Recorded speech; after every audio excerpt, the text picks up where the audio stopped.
Hi, everybody. Thank you for joining us today for this webinar about bodily autonomy across movements. My name is Naja. I work at the Canadian Drug Policy Coalition.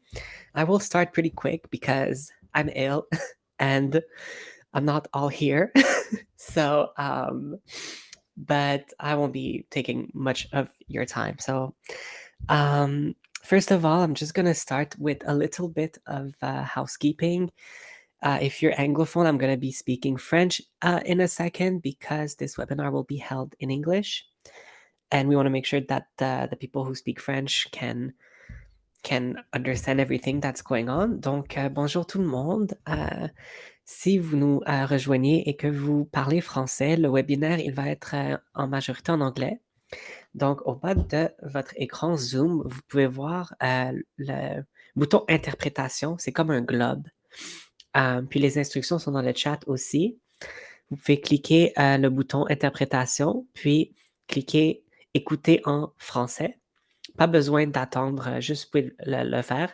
Puis si vous avez des questions, juste écrivez-les dans le chat parce qu'on veut être sûr que vous pouvez comprendre. Puis sinon, le webinaire va être enregistré en français et en anglais si vous manquez certaines parties. So I was just saying that this webinar will be recorded. So if you miss any parts of it, it will be sent to you by email by Friday. So I'm joining you from Jojage, also known as Montreal. The custodians of these lands are the my God, I'm sorry. The Kanehaga of Kanezatake and Kanawage.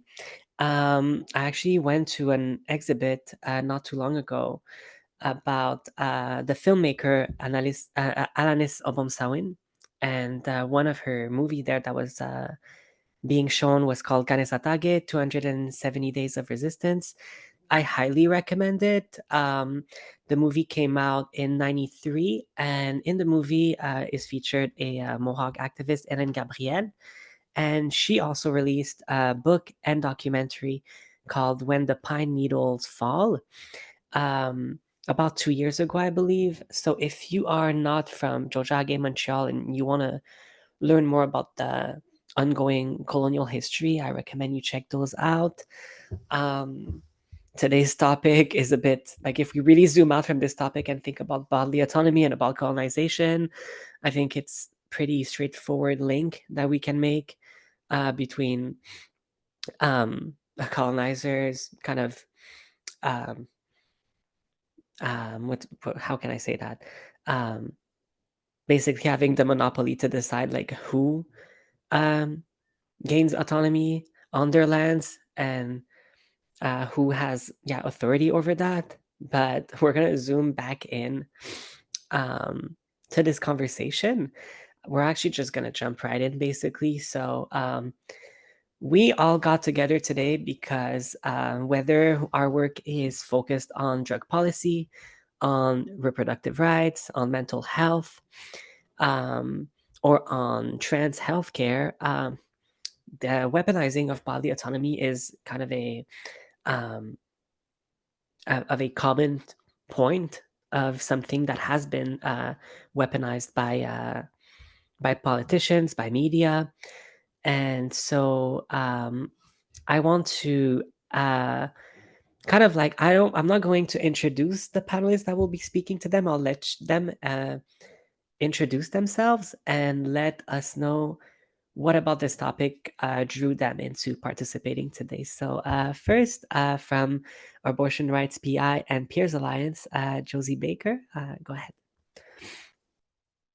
Hi, my name's Josie Baker. I live in Prince Edward Island, Epigwet, and I grew up here, moved away, came back. And in 2010, I joined the group of folks that were starting community-based research and activism since at the time we were the only province in Canada that did not provide access to abortion. So that was a big piece of work that we went through and finally got in province access to abortion in 2017. I've also done a lot of other work over that time, migrant worker rights being a big one. And currently, yeah, I work with Peers Alliance and we work with the queer community and we work in harm reduction. So I'll let the other panelists introduce themselves. Thank you, Josie. Next, Byron Wood from WeSub. Yeah, go ahead. You're muted.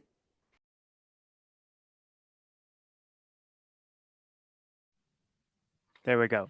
Hi, I'm Byron. I go by he, him. I'm coming in from Musqueam, Squamish, and Tsleil-Waututh territories. I'm a founding member of a group, sort of like a grassroots member-operated group of people called Workers for Ethical Substance Use Policy. And we're people who have been working in the workforce and labeled as having addiction issues or been given the medical diagnosis of substance use disorder.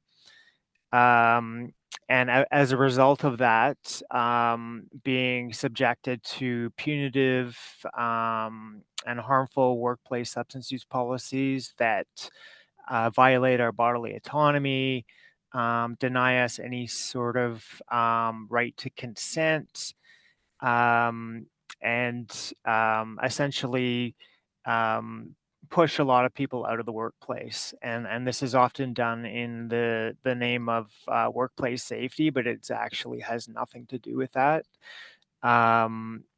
So yeah, our group has got together and we provide peer support for each other, and we advocate for change to these types of policies.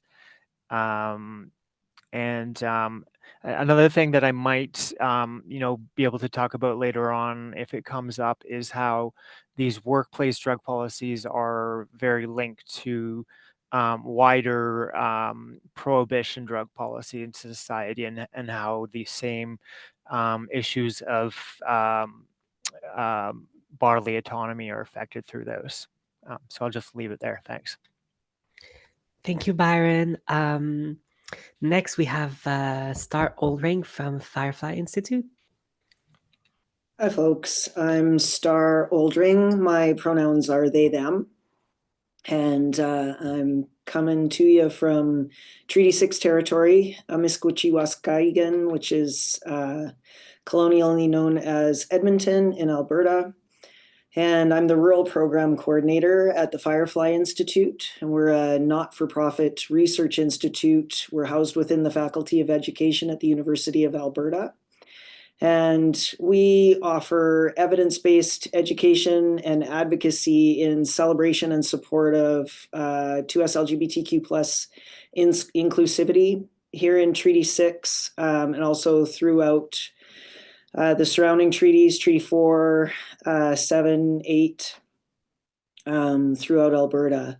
So myself, I am settler descended, I'm genderqueer, I'm trans, I've been here in Treaty 6 most of my life. I was born here. And so for me, there has been some recent legislation passed here in Alberta, 3 different bills which affect queer, the bodily autonomy of queer folks here in Alberta.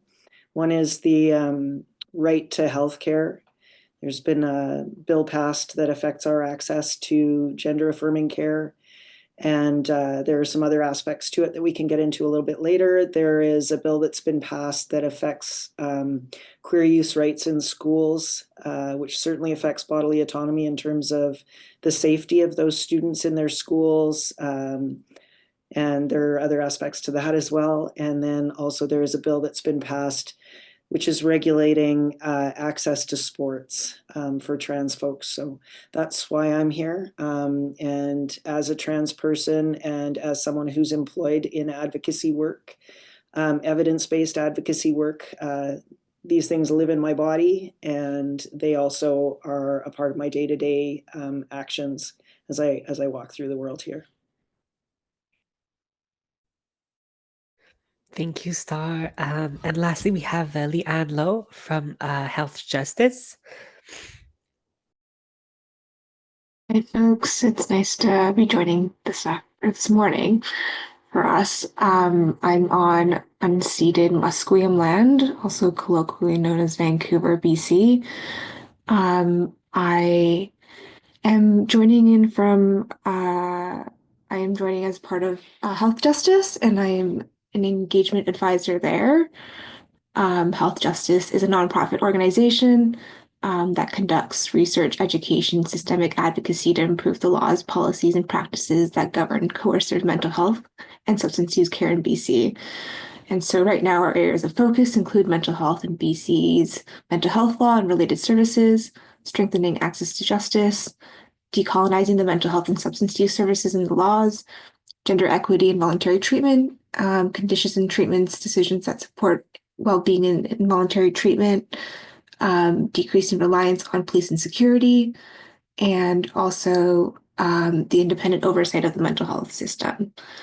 I'm also a person with lived and living experience in both the pediatric and adult systems under the Mental Health Act, and also of having my bodily autonomy violated on a multitude of times during experiences of involuntary detention. And I'm excited to bring our organizational experiences and to be part of this conversation.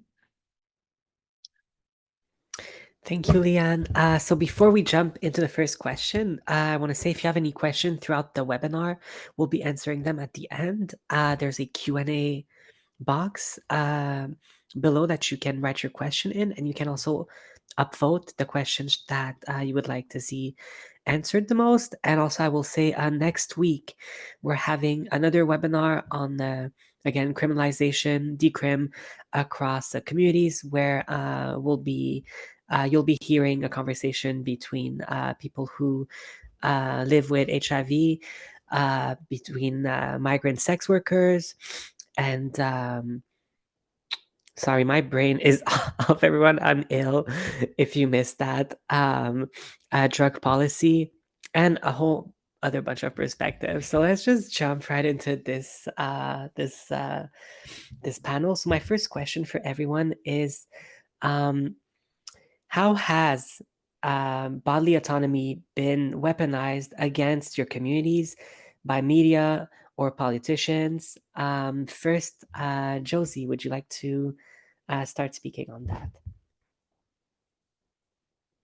Yeah, it's an interesting sort of journey. I think that people kind of, in Canada at least, we like to consider that. I think I was invited specifically as part of the Abortion Rights Network of PEI, and that kind of reproductive justice is something that in Canada we've been able to take for granted generally for a while, at least outside of Prince Edward Island and sometimes New Brunswick as well.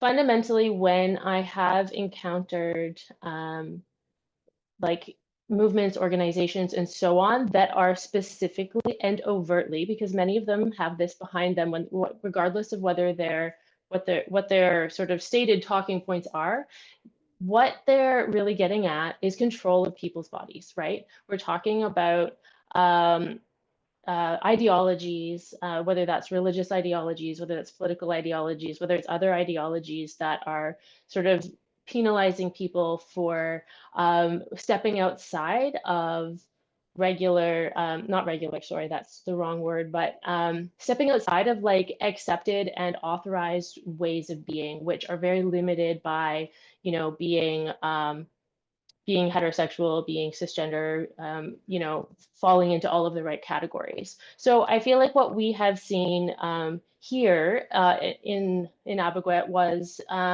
you know, fundamentally a culture of silence that had been established through fear when we lost originally our provincial access to abortion in the 90s because of like the amalgamation of a hospital board and the like religious groups, church groups specifically, busing people in that really like, you know, created a threat of violence and that people were scared.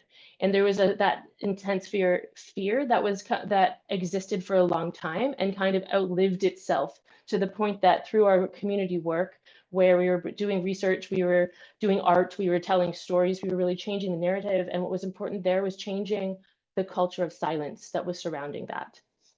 Around the same time that things were just starting to move around access to abortion and PEI, there was some initial steps on the province towards gender affirming care, but not in an informed way. At this point, the trans community and a number of sort of folks have been doing a lot of work over years, and currently PEI has the most comprehensive gender affirming care in Canada, which we're very proud of. And we're also recognizing that as the smallest province, being outliers in that regard is not something that is going to be able to be like sustainable, right? And if other provinces are not stepping up. And so where we're seeing, you know, bodily autonomy, and we're seeing especially trans people being targeted by these political ideologies, by stuff coming out of the states and the people who are very much based in Canada that have been also sort of promoting that and trying to create fear and spread misinformation against our queer communities. That we're seeing that. We know that that is fundamentally also trying to get at that same level of control, that same piece of control over people's bodies and people's choices, and the conditions of people's lives that are sort of daring to step outside of what they consider to be acceptable in a very narrow view. So I think that there is an awareness that that simply going straight at access to abortion in Canada will not immediately be successful. And so I think there is an attempt, I think that's pretty clearly borne out, that there's an attempt to find other ways around it by sowing seeds of fear and also sowing division, try an attempt to sow division between these different communities and these different movements. That's my initial thoughts on that. So thanks for the question. Thanks, Josie. Star, I'm curious to hear your thoughts on that question. Yeah, so like I was mentioning, we have 3 bills that have been passed here. It's the health statutes bill. There's a safety in sports bill, and I can't say that out loud without making the quote marks because anyway, and then there's an education bill that's also been passed, and I'll start with the health statutes.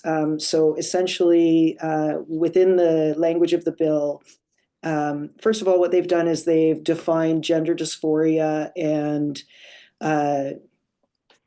what's the other term that they used? I just want to be accurate in what I say. Gender dysphoria and gender incongruence. Those are legal definitions. They're not medical definitions, and they're not taken from medically evidence-based research or understandings. And they've created definitions around those. And the purpose of this bill is to limit access for anyone under 18 to hormone or drug therapy for the purposes of gender dysphoria as it's defined in the bill. You can access at 16 and 17 with parental, physician, and psychologist support. To gain all of those things, you would essentially be an adult by the time you had gone through those processes anyhow. When we're talking about these treatments, it is very specific in the language of the bill that it is for the purpose of gender dysphoria or gender incongruence. However, I mean, that language alone very clearly targets trans and gender diverse youth. However, beyond that, if you, for example, were a cisgender male who happened to begin to develop breasts at puberty, you would still have access to hormone therapy for gender affirming care without the conditions that are applied to gender diverse and trans youth. So it's very specifically targeted the way that the legislation is created, and it is very clearly intended to oppress bodily autonomy for gender diverse and trans youth. We know that, I should also add that it now prohibits completely gender-affirming surgeries for anyone under 18. Those were very rarely performed until now anyhow, unless there was some, normally some life-threatening physical condition that required the surgery on, in addition to dysphoria and the other elements that can be so harmful. The wait times to get gender-affirming surgery as an adult remain over 2 years. So even by the time you had hit puberty and were going through the process of accessing that care, it would be very, very rare that you would be able to access it before 18 years old anyhow. However, it's now been legislated that you cannot. We know in the States, they've had similar legislation enacted since 2018. There's a great deal of research been done, the outcome of which is to show that there has been, in the states where this type of legislation has been enacted, there's a 72% increase in the following year in suicide attempts in gender diverse and trans youth following the enactment of legislation like this. So we can expect to see that here in Alberta. We'll start to see those very life-threatening outcomes very quickly. So that makes it a major concern. However, the mental health outcomes for youth, gender diverse and trans youth, will be also significant. And I think that it's a clear target of, the reason that we're here is bodily autonomy, and it's targeting our bodies. So that's the first one. However, the other two bills that have come in are also significant for bodily autonomy. The Fairness and Safety in Sports Act requires organizations to create eligibility policies and identify processes to ensure eligibility. That language is very specific, though it doesn't prohibit organizations from, for example, doing a physical assessment of a person and assigning a gender based on not medically supported evidence. So those concerns around bodily autonomy exist there. It also opens the door and requires regular reporting on complaints and concerns regarding athlete eligibility. So anybody, a layperson, anybody who is not an expert in gender or sexual diversity has now got the right to complain or comment in a sports capacity regarding the eligibility of athletes performing in playing sports in certain environments. And transgender athletes are now only allowed to participate in sports where it's a co-ed division. There's no longer meant to be transgender athletics in binary sports divisions. So that is significant in terms of bodily autonomy and very harmful for the queer and trans communities. And then finally, we have the Education Act, which essentially requires teachers to out students who wish to change their names or pronouns at school or wish to explore their gender and sexual diversity with teachers at school. And we know, too, just a few statistics on that.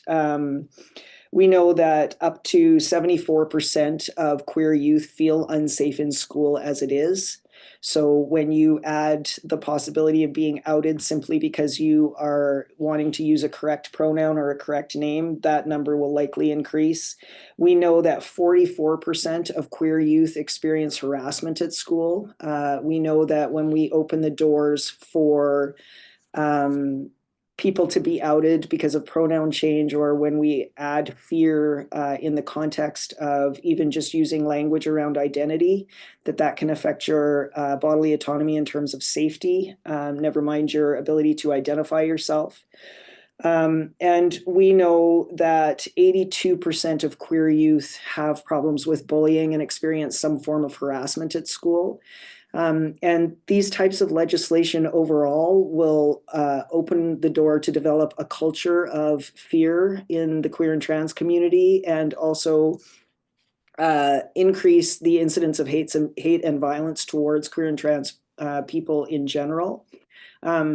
And I would say also, not to take up all the time here, but I would say also when we are speaking about the broader effects of these things, if we're talking about bodily autonomy, the Education Act wants teachers now require explicit approval to present materials and teaching resources that are the language of the bill says that they need to be explicitly about gender or sexual identity or gender or sexual issues.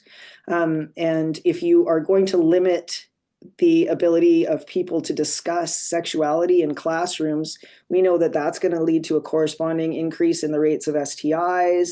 We're going to have pregnancies. We're going to have people that are not educated about how to keep themselves safe.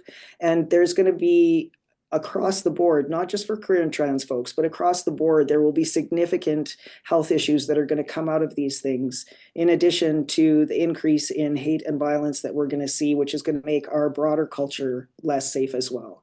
So I think there are broad issues here that we are speaking about that are not just specific to queer and trans folks.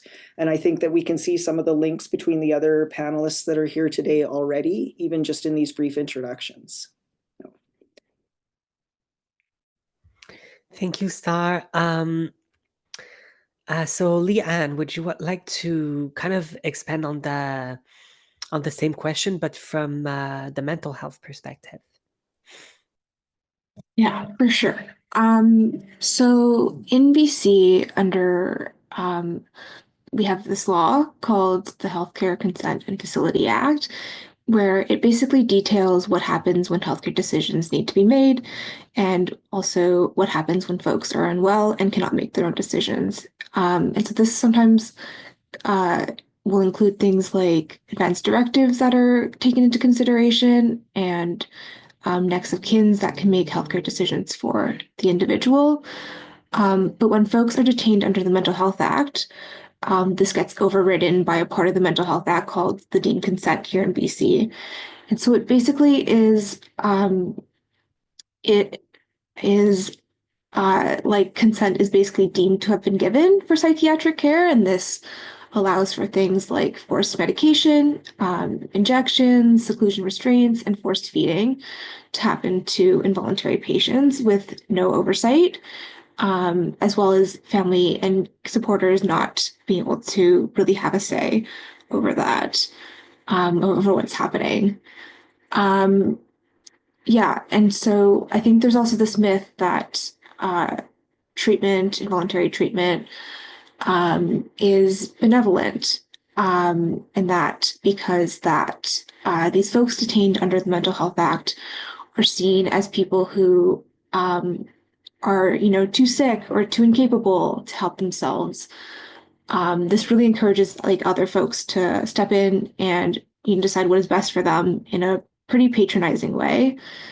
And yeah, just because kind of there's this idea that because like folks in the healthcare system are there to help, that no harm can ever be caused, and that I think is so problematic. I think regardless of intentions, harm can still occur, especially when we're removing bodily autonomy. And yeah, all of this is kind of used to justify interference with bodily autonomy. I will say that involuntary treatment is often an easier path than to try to fix housing, poverty, the healthcare system, and is a very quick political announceable, as we saw here in the last BC election with the proposal of the expansion of involuntary treatment for folks that use substances. It is, yeah, like seen, I think folks with mental health issues are seen as a liability a lot of the times. There's a lot of fear for, what might happen if folks are out in the community and have a mental health crisis, and ends up kind of being, a political risk that politicians aren't willing to take. And so I think the expansion of involuntary treatment across the country, the conversations around that, it's kind of treading into very dangerous territory. And yeah, there's like a myth of deinstitutionalization I think because we don't necessarily have what were then called asylums anymore, that there's this myth that we're not housing people in hospitals and facilities and long-term care facilities. And I think that's false. There's a handful of facilities in British Columbia where folks are stay long term, and we've kind of replaced the mental health kind of asylums in the past with more like community, like we have this thing in BC also called extended leave, which is basically means that you're still under the Mental Health Act, and you're still subject to the deemed consent portion of it, which means you have no say over your psychiatric treatment that's happening, but you live in the community, and so it's this like indefinite. You're indefinitely being held under the Mental Health Act, and it's quite troubling to see kind of the province move in that direction. Yeah, thanks.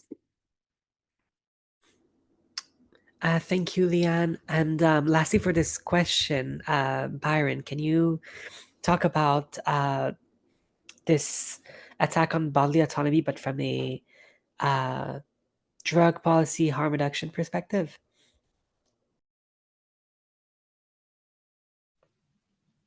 Yeah, thanks. I think drug policy or substance use policies specifically in the workplace are, supported by narratives from politicians and amplified by some media outlets that people who use drugs or people who struggle with substance use issues are a risk to public safety, are incapable of making decisions in their best interest, and need to be forced into some sort of treatment, which is, in this case, always abstinence-based treatment. And I think there may be some overlap with some of the other panelists in terms of that narrative of people, being seen as dangerous or being seen as incapable of making their own decisions, and then having their bodily autonomy violated. So the way that it's happening in a lot of workplaces in BC right now is, if somebody's identified as having an issue with substance use, and regardless of whether their drug use has ever impacted the workplace, they're basically removed from the workplace, and then stripped of all their rights to consent to health care, or and having their bodily autonomy violated. So forced to be, as a condition of continued employment, being forced to be completely abstinent 24 hours a day, 7 days a week. And that would be including a lot of prescribed medications that people require to maintain their health. So medications like methadone and Suboxone, which are potentially life-saving treatments for people who struggle with opiate use. People aren't allowed to use medications for sleep and pain and anxiety and ADHD. And this is just, I think, rooted in sort of outdated religious understandings of addiction as being a moral issue and having to be completely abstinent in order to, be a good or a moral person. And this is, these kind of abstinence mandates are putting people's lives at risk, from the toxic drug supply. And when workers are removed from the workplace, and being forced off work for long periods of time while they're waiting, some kind of return to work plan, they are often avoiding the healthcare system because anything that they do, like, so if they wanted medications to help them detox, or if they wanted different sort of medications to support their health in terms of substance use, that's going to show up on their medical files. So people, I mean, I've supported people get medications from the black market because they, you know, getting through the healthcare system is not a possibility if they want to keep their jobs.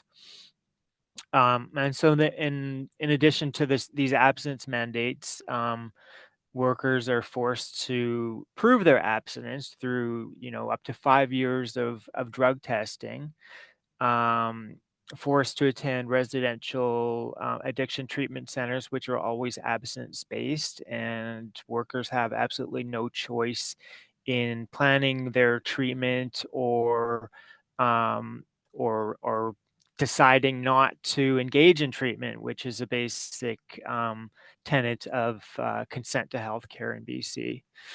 And so if workers refuse to go along with this plan, or they have a positive drug test, you're basically fired from your job. And I think one of the biggest, well, there's everything is problematic about this, but you know, an employer's only legitimate interest really is whether or not an employee is impaired at work or not. And being given this medical diagnosis of substance use disorder, um, they're equating it to being incapable of working or being impaired, which is absolutely not true. But they're using this to justify singling out workers with substance use issues, and subjecting them to these regimes, and the regimes are completely ineffective. So the drug testing tells you nothing about whether somebody is impaired at work, and is incredibly intrusive of bodily autonomy. The treatment that workers are forced into is lacks, you know, many benefits, and it can be incredibly harmful, and again is a violation of people's right to consent to healthcare.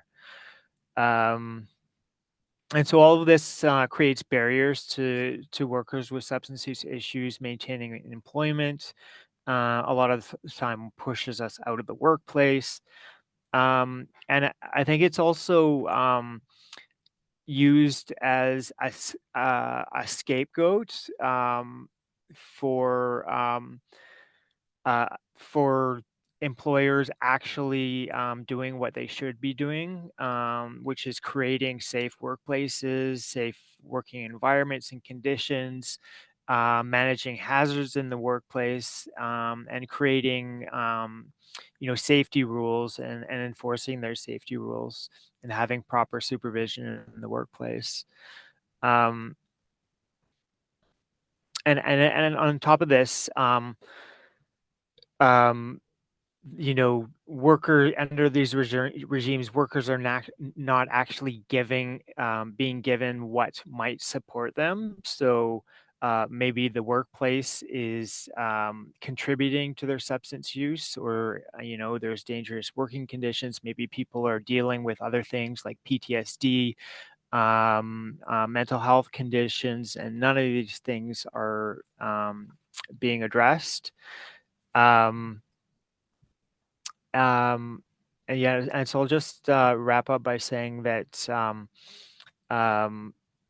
you know, yeah, like I said, I think some of these things are these regimes for workers are used to avoid you know, doing what should be done. The whole thing is privatized, so private companies and corporations are making money off of these regimes. It kind of harkens back to religious views of substance use, And again, the Controlled Drugs and Substance Act making, which makes drugs illegal, obviously creates a toxic drug supply, and it is what is killing people. And so these these regimes that are violating people's autonomy are not the answer.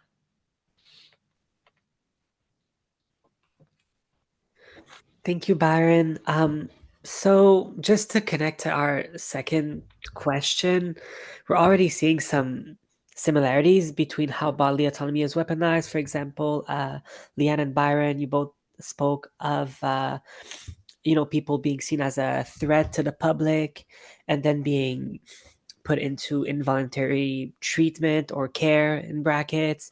And then between Josie and Star, we're hearing about how basically people are being barred from accessing healthcare and how this narrative is kind of going down and affecting like education and just access to leisure and sports and stuff like that. But I want us to get a bit more explicit on, after hearing everyone speak, what are some dots that you're connecting in your head between the ways that bodily autonomy is being weaponized across these different movements? So Josie, I'll let you speak first. Yeah, I mean, I really appreciated what Byron was saying about, sorry, I'm going to paraphrase here, but about how, unless you're like obeying properly according to these sort of puritanical behaviors, unless there's like, 100% abstinence and you're like, there's a sense of deserving inclusion. There's a sense of deserving access to some of the basic rights, and including healthcare, including as you're talking about like employment, including like essentially, I will draw like broad sweeping, including access to, like various aspects of society, people for whom like sports is like a thing that they really go to. I think that there is a sense of like a puritanical barring of folks that are falling and like falling outside of the things that are considered good, appropriate, and like that are worth rewarding from a sort of like capitalist, I would say like kind of heteropatriarchal colonial like perspective. I would also add like some, yeah, like religious puritanical views in there. I'm seeing a lot of like similarities across there about, what does it mean to have made, I mean, I will say this, have made choices, I'm going to problematize that word in a sec, that mean that you are deserving, right? Of inclusion, of respect, of access. And I want to problematize the word choice because I think it gets used a lot in certainly abortion rights and sometimes in like the broader reproductive justice movement. But choice itself is something that is taking a lot of things out of consideration, right? Not everyone has choice to do the thing, right? There are ways in which when people experience hardships, we are experiencing limits. Those are limits to some choices. There are different ways that people approach and there are different ways that people can like find to cope to make their way through. And I think that sometimes we sort of like, when we use the word choice, there's an assumption that choice looks the same for everyone, when in fact that's very impacted certainly by like social position, privilege, like a lot of different aspects there. And also that, when people are in more vulnerable situations, there are people that will explicitly seek those folks out to victimize them, to abuse them, to like reduce their choices even less. So I use the word choice because I do respect honest like bodily autonomy and other forms of autonomy, but I also think that the way that choice gets used frequently in our movements is worth like a little bit more like like examination, especially certainly when it comes to queer identities and genders and so on, is that like that's not a choice, that's an ability to live your authentic life, your ability to like be your authentic self and be healthy there, right? That's not a choice, it's it's something more. So yeah, I think I'll leave that there and see what other folks have to say. Yeah, Star, do you want to follow up on that? Yeah, I appreciate that last point a lot, Josie. We don't have conversion therapy in Canada because it's not a choice, right? It's illegal conversion therapy for exactly that reason. So, yeah, I think to answer your question, Naja, how the connections that I'm seeing, there's the sort of really targeted isolating of small minority groups. And you separate people off from the whole or silo folks, and the issue becomes a specialized issue. So the broader public doesn't care or isn't as invested or interested. And that's a way to sort of pick people off a little bit one by one. And then the other thing that I think is really consistent from what everybody is saying here is how or what many of us are saying, that the evidence doesn't necessarily support what is being done. So we know that there are harmful outcomes. For example, what Leanne was talking about, there are incredibly harmful outcomes for the types of things that Leanne was describing. And the evidence supports that those outcomes are harmful, and yet we enact these policies and processes regardless of what the evidence has to show. We're certainly seeing that here in Alberta. There's been a huge outcry from the medical community about what is going on because it is counter to what the evidence suggests, and yet here we are proceeding along this way. And I think that there are links to that throughout here. I think that also there's something to be said for the way the evidence is being interpreted through maybe sort of colonial normative lenses, or distorted and weaponized in certain ways through those same lenses, is fairly universal to what we're all saying here as well. And that distorts the outcomes and supports actions that are not actually what the evidence interpreted correctly would indicate is the best practice. So those are the things that I'm sort of picking up here. Thanks, Star. Leanne. Yeah, just to piggyback off what Star just said, I think the othering of communities is something that is definitely what is happening right now. Um, I will say I think I've noticed a trajectory of the government painting various communities as like quote unquote risky to mainstream. And then often that those are folks that are, then targeted over time. And it is almost kind of always about people that or like groups that are not complying with what is considered normal. And that shifts over time as like the definition of normal kind of shifts with yeah. Um, and then like, kind of all that becomes a reason to override someone's bodily autonomy. Um, and yeah, like similar to Star, I think that none of these things are siloed, that there are intersections with the Mental Health Act, specifically here in BC with, folks that are queer and trans, folks that use substances, folks that,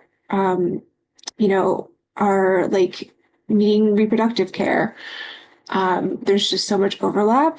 And that, like some of these folks and these populations are more likely to encounter the Mental Health Act and more likely to be detained and more likely to be, when that does happen, more likely to have just really, really terrible things happen to them. Because yeah, they're less likely to be believed when expressing kind of what's going on for them. It's easier to kind of abuse without necessary oversight. So yeah, I kind of am just seeing seeing this theme that is tying all of our panelists together. Thank you, Leanne. And Byron, what do you think of those connections? Yeah, so I mean, I think that a lot of the way that people are like the panelists and the movements that they're part of, and the way that people are being treated comes from, you know, just basic bigotry and hate, and the belief that certain people, you know, don't have the right to exist. Um, but I think that there's also um, um,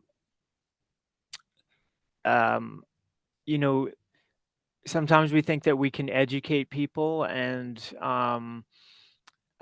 you know, if we can show, you know, inform people and educate people, that we can change their minds and things will change. And I think maybe sometimes that is the case, but I think that there's also, you know, people are being used as a tool for certain things. So, like, um, for example, if you talk about mental health or drug use, that's being used right now by politicians um, to first get political votes and to try and get into power, and also to avoid doing what would actually help, which would be providing services and you know, housing and those sort of things. Um, so I don't know. I think that the way that change um, that, you know, it may be necessary. One of the necessary things to make change is building solidarity between movements, like the different people and their groups on this panel, um, and um, and like using collective power, like the power of masses, to sort of force change to come about, whether that's, you know, whatever that looks like, whether that's like taking, you know, direct action and civil disobedience and things like that. I don't know, but you know, sometimes it's not just education that's going to solve the problem, I think. And so when we're seeing, for example, stuff like the Mental Health Act, we can see that it can potentially be used to target other groups that the one that it was initially made to target. And so it can leave some people feeling like, oh, this doesn't relate to me, this doesn't interest me. And that's one of the reasons why we have all these different perspectives here today, is because I think a lot of people have a certain grasp on reproductive rights, on abortion rights, but then fail to see how the basis for the basic human rights to reproductive rights can be applied to other groups. So I'm wondering, that being said, and also us trying to build solidarity, um, I want to ask everyone, what are some actionable things, some projects that are happening, some movement building that is happening, that people can get educated on and can support, so that we can actually support each other through these different policies that are slowly impacting all of us. Um, so, and also you can just let me know of things that have happened, ways that you have resisted in the past, things that have worked, things that haven't. I really want to just leave this question open, but focusing on actionable item and like material ways that we can connect. So, Josie, would you like to go first?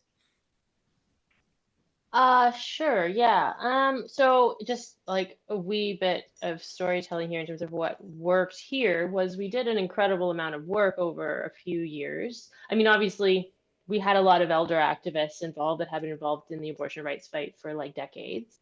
involved as well. But like fundamentally in PEI or in Abeguet, what happened was that, we did all this stuff. We did, we had like academic research, we had specialists come in, we had a lot of community activism, we had a lot of trying to educate policymakers, we had a lot of changing public opinion. I think we did, in fact, as I mentioned, break the culture of silence around it. But what worked was suing them.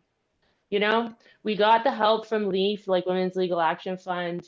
A couple of lawyers were willing to step forward and like take it on pro bono to like launch a charter challenge, and they just capitulated because they knew they couldn't win. And at that point, they didn't want to, but what they needed was an excuse so that people could say that their hand was forced, which was fucking cowardly. Sorry, am I allowed to swear?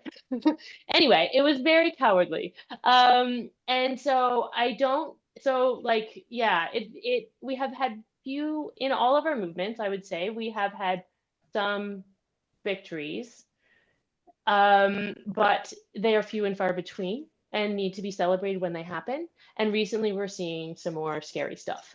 So yeah, so I guess like I think right now in terms of the feminist movement as a whole, I would say is that we need to be working to be in solidarity with the attacks on trans rights, and we also need to be working on a broader policy level to like literally end like poverty. I know in Prince Edward Island, there's been an incredible amount of work happening around a basic income guarantee, and that's something that has had like an incredible amount of like research and work to have in this province, a pilot project to be like, this is something that's achievable, and this is something that would make an incredible amount of difference and would reduce the like drug related harm, would reduce like all like innumerable social problems, rather than this patchwork of band-aid solutions that they just keep funding, which is way more expensive than just making sure people have the money they need to live, to survive, and to be with dignity. So I think that those are the areas that I would say, like I was speaking to like sort of that movement, that we need to recognize that these attacks on the trans community and the dehumanization of people who use drugs, and all of these are all attacks on bodily autonomy as well, and we need to be able to stand firm and not allow the continued degradation of human rights that we're seeing happening provincially to take broader hold across Canada. We need to turn the tide on that. So there does need to be, I would say, across all of our movements, like a greater call for solidarity. And although, there's an incredible amount of power within the queer community when we sort of like gather and build community within ourselves, fundamentally, we need everybody. We need everybody on this. And this means that we need solidarity with labor. We need solidarity, we need to build more class solidarity. We need to, we can't be sort of just tied up in our own little small identities at this time, because we have a lot of work that we all need to do together.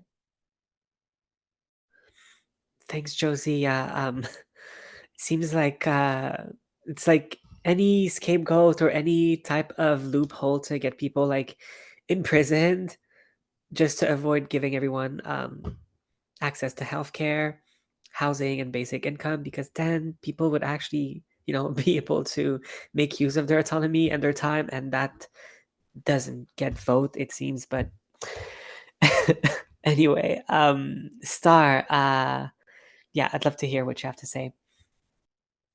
Thanks. Yeah, I co-sign what Josie said, and I sent a couple of links to Ryan, if they could get shared. One is to Momentum Canada and one is to EGAL, both doing really great work if you're looking for action to take. There are regular petitions and legal actions that both of those organizations are involved with that can really suggest are good options for folks to get behind. I also want to say, the things that I was saying that I see as consistent through what the panelists are discussing here are the siloing of movements and the lack of support in evidence-based practices. So if we're going to not to rely on a binary, but if we're going to do the opposite, let's get together, let's connect, and let's rely on the evidence. Let's let the evidence demonstrate what best practices are, and let's be the judges of how that evidence serves us as individuals. That is bodily autonomy in action. But I do want to say that the most effective tool, in my experience, I'm 57 years old. I've lived in Alberta my whole life. I've been queer in Alberta my entire life. And the thing that has fostered my resilience and the resilience of those folks that I have seen survive and thrive in spite of homophobic and transphobic oppression is joy. We need to be joyful. We need to find ways to celebrate each other. We need to have some fun in the face of all of this hate and violence that comes at us. We need to tap into that thing inside of us that is joyful, and that is going to connect us in such great ways to each other. If we stand in the things that allow us to feel euphoria, that make us feel euphoric, whether it's our identities, whether it's our practices, whatever those things are, if we stand in those euphoric things and reach out our hands, we're irresistible to each other, and it's just such a strong way to unite ourselves. We have pride celebrations every year. Come out and celebrate pride, like find a way to connect to the folks in your community in a joyful way that's celebratory. I want to use the example of Ted North, a Canadian that doesn't get talked about a lot, who should get talked about a lot. Ted North was a drag performer in the 50s and 60s in Canada and was heavily persecuted for his identity. She insisted on remaining in drag regardless of the oppression she experienced, and she was an advocated like crazy through a letter writing campaign, wrote to everybody she could think of, and got the attention of the person that was the federal justice minister at the time. You may have heard of him. His name is Pierre Elliott Trudeau. They became connected in the struggle for queer rights in Canada, and Ted North, by refusing to back down from celebrating herself, by insisting on being herself and remaining in drag in the 50s and 60s in Canada, which was a very difficult thing to do, eventually was responsible for the omnibus bill that who became Prime Minister Trudeau was able to pass, which decriminalized homosexuality in Canada. So it's those places where we can remain joyful, where we can find what it is to celebrate about ourselves, that can lead to significant change and that can have massive cultural effects. And I really believe that strongly. We got to celebrate, folks. Thank you, Star. Yeah, that's something when I used to work in youth centers that I would notice a lot. It's like, especially when it comes to youth, but nobody wants to be just put in a room and be solicited to talk about like necessarily their struggles.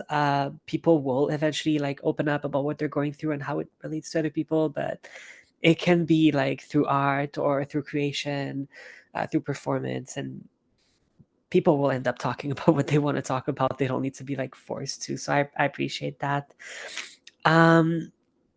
Leanne, I just saw you post something. Would you like to expand on that question?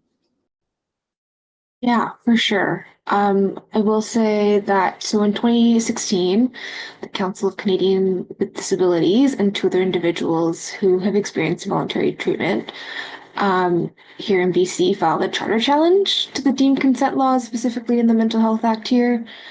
And yeah, BC challenged whether the case would even go ahead for 6 years, and it went all the way up to the Supreme Court of Canada. And the court said it could go ahead, and the trial is set for this spring.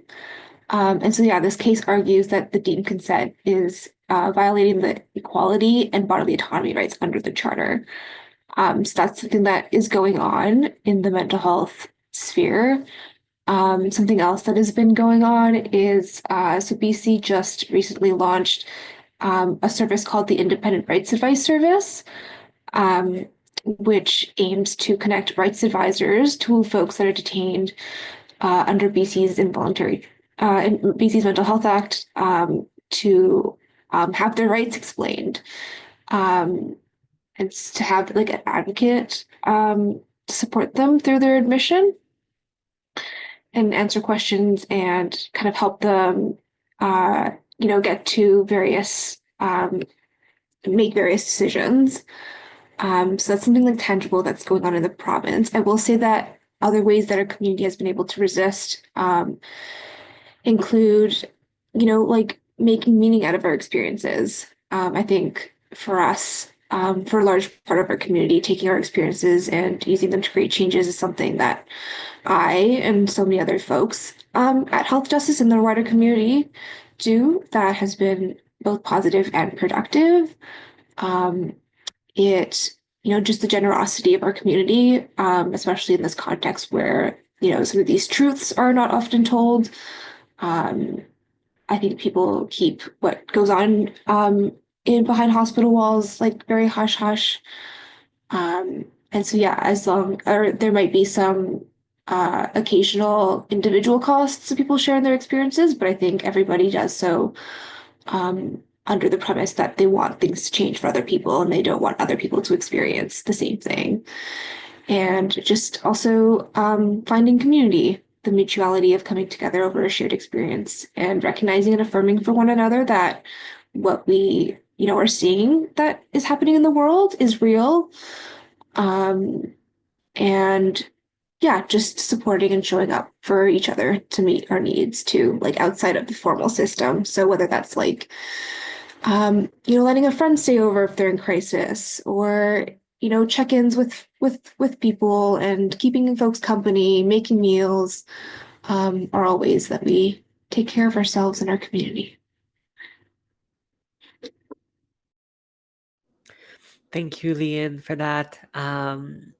Before we go to the Q&A, Byron, I want to know how you feel about this question. Sure. Yeah, I mean, we've had some small, but I guess minimal wins so far. Like, some of the thing we also are going to be involved in a legal challenge, a charter challenge of Bill 21, which is a bill that can force lawyers to undergo treatment if they're deemed to have a certain health condition. Yeah, so we're going to be intervening in that case if it goes to the appeals court. Yeah, I mean, some other, I guess, tactics that we use are, working with the media. We're starting a couple of research projects, which we hope can um, bring forward the evidence that, what is being done right now is not evidence-based, and then trying to disseminate that research. We've had a few union resolutions passed, and I know that there have been resolutions passed on, I think, most of the topics that we're talking about today, whether it be trans rights, abortion rights, mental health, drug use. And I agree with, I can't remember who said it about the collaborating with the labor movement, because the labor movement has a huge amount of power. I mean, the labor movement can withhold their labor and shut down the country if they want to. But one of our plans right now is to build a huge coalition of workers, sort of like rank and file on the ground workers, who want to fight to end the drug war. And I think that can be, that it doesn't have to be that singular issue. I think that we can bring in all these other issues as well, and that we're much stronger when we support each other in order to make change. And I really like what Star said about art, using art and creativity, not only to like revitalize ourselves and make ourselves healthy and able to continue to fight, but also as a tool for fighting and for protest and changing things. Like I think you know, there's some really cool things that people have done with art, you know, to piss people off and make their point known and try to make change.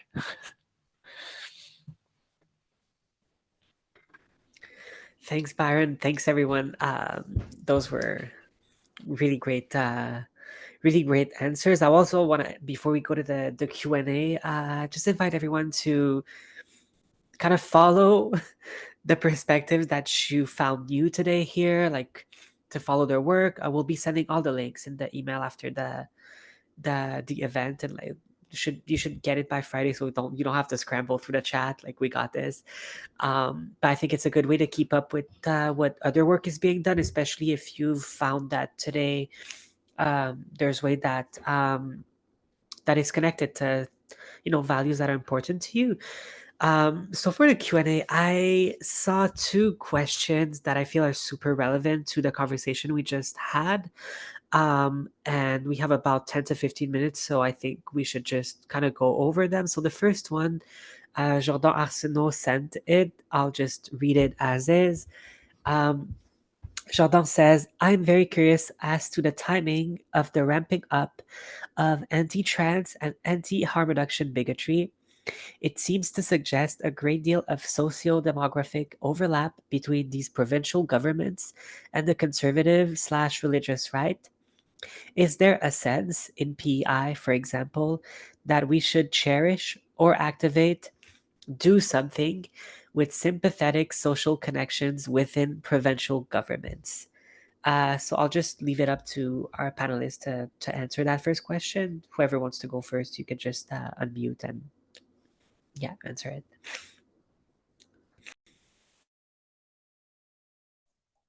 I guess it mentions PEI, so I guess I'll speak a little to it. Yeah, no, seeing this, the ramping up of the anti-trans and anti-harm reduction stuff happening at the same time amongst, I would say, like, we're seeing that amongst, you know, like the federal conservatives as well, very clearly, not just provincially. I think, like, given that the organization that I work with is very directly involved in both of those areas, that we're like, oh yeah, we'll see what the next few years look like depending on how the next federal government goes. I'm sure everyone is wondering the same. So I'm not too sure about I don't fully understand the second part of the question. I would say, like, certainly, like, we're a small province, so we have pretty good access to policymakers and we have pretty good access to traditional media. So, like, you know, we met with the Minister of Education a few times, and she put in place, you know, the gender inclusivity guidelines in the schools a few years ago. And then this year she stepped down to run for the federal conservatives. So that explains some of her radio silence when some other stuff was going on, for sure, but it's certainly disappointing. So interestingly, Prince Edward Island has a on paper has a conservative government, but in practice that has been actually much better to work with than the provincial liberal provincial liberal organization, which has actually been, they were pretty terrible before. So in terms of access to gender affirming care, in terms of access to, like, funding for like queer and trans groups and other sort of and harm reduction, that has come under the current progressive conservative government. So PEI is a little bit of an anomaly like that. And how strongly do they want to stand up to any other provincial, like, policymaker? Probably not very much, especially because we're, like, basically a province is so small that no one thinks we should be a province, except I do. But I would point to New Brunswick, whose, I would say, like, conservative government basically got its ass handed to it at the last election. So, you know, I think that there's little tiny bits of hope, right, like there, but I don't entirely know how to better sort of, like, activate that within relationship with our provincial government. I could speak to that a little as well. I think first of all, Momentum, again, and I did share the link, has a fantastic series on how to activate within governments. And I'm not sure that it's necessarily about linking those sort of more sympathetic government ears, but there was certainly some really useful information that they provided. So I would explore some of that on their website. Our perspective here at Firefly, and we talk about this between us quite a bit, is, we're going through this massive cultural shift, and it's going to swing back and forth. But I think 30 years from now, we're going to look back at this much like folks look back at the civil rights movement in the States in the 60s of the last century.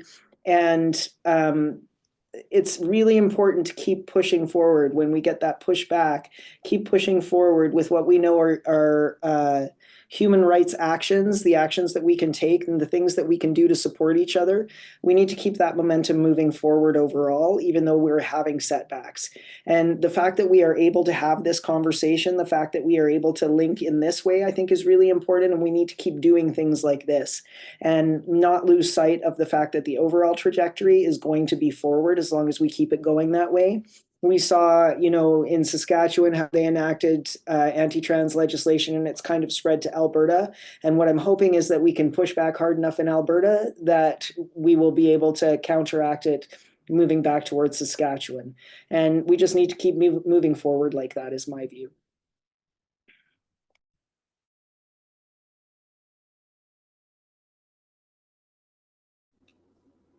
Thank you for your answers. We have another question. I think it's going to be the last of the webinar, and I think it's really connected to just what we're trying to do here. It's by Ange, and it says, do any of the panelists envision what a coalition of various movements fighting for human rights across Canada might look like practically, and what are the best ways to build connections to achieve our common aims? Yeah, I think that's a really great question, and I think this webinar is like one of the ways that we're trying to like start these connections. But yeah, I'd love to hear what you all have to say.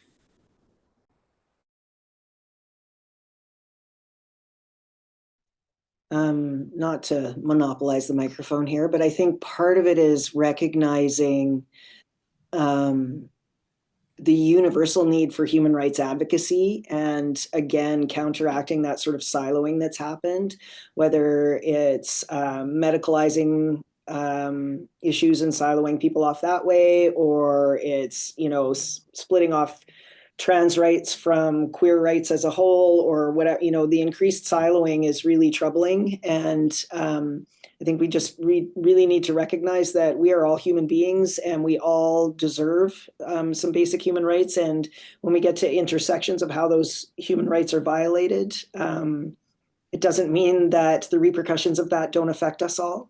I think sort of to toot Firefly's horn, there's a document which I'll also share in the chat.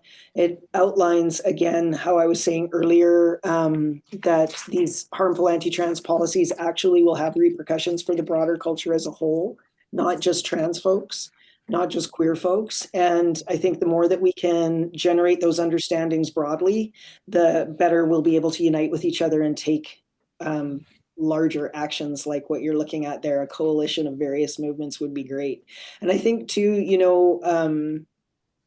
when we're talking about human rights, we also need to be considering things like environmentalism. We need to consider the big picture of where we exist, how we exist. And to me, it's the fundamentals of decolonization are kind of woven through all of this, and that needs to be a part of it too. It needs to be acknowledged as an active part.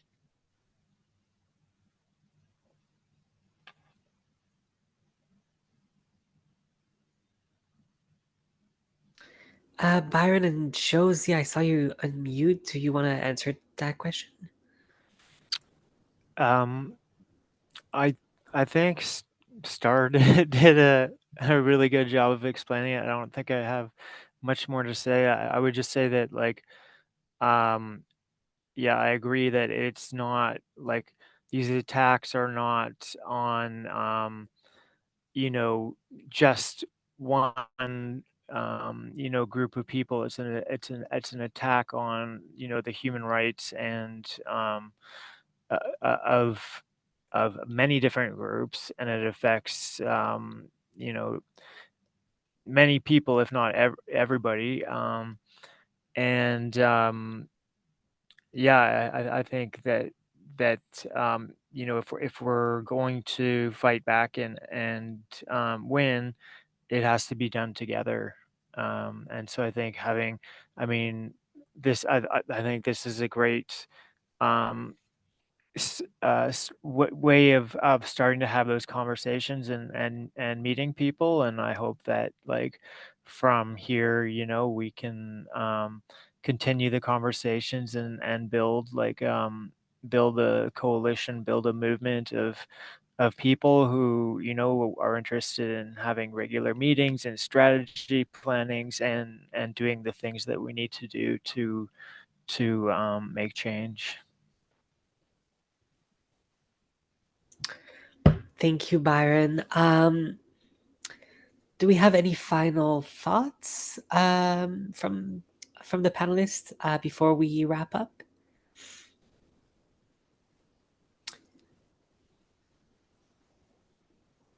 So, Leanne, go ahead. I think just quickly adding on to, I agree with both Byron and Star. I think just very eloquent points were pointed out. I think one thing to also keep in mind is like, uh, you know, keeping an eye out for socials and staying connected, like digitally and online, and um, staying connected that way. I think is like a more accessible way for a lot of folks to engage in the work. Um, yeah, that's all I wanted to add. And I think if I could add just one final word too, don't forget to celebrate, folks. When the dominant culture wants you down, you got to get up and smile and celebrate. Find ways to be euphoric and joyful. It's the best act of resistance. Hmm. Can I just add one more point? Um, like I know we're always very invested in the issues that affect us personally, and so I think it's so important to show up for each other. And you know, I mean, part of that is, you know, having coalitions and doing things together. But like, if somebody's holding an event or a protest or something like that, that we're showing up for other people, and then you know, they're going to show up in return for us as well.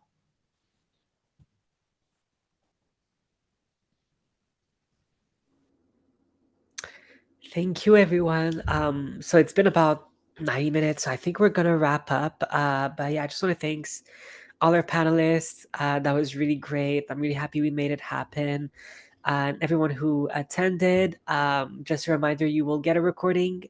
So if you know anyone that you think should watch this webinar, please send it to them, share it. I should have done this at the beginning. I'm sorry, but thanks to Ryan, my colleague, for taking care of everything behind the scenes and the chat. And I really want to thank Coop Largo for their amazing work interpreting, sorry, our events for the past, I think, 2 years. They do amazing work. Um, and yeah, I should have done these shout outs at the beginning, but this webinar was co-presented by a virus, so that's what happens. But yeah, I will invite the panelists to just stay in the room so we can have a debrief. And yeah, thanks again, everyone. Yeah, that was great. Take care.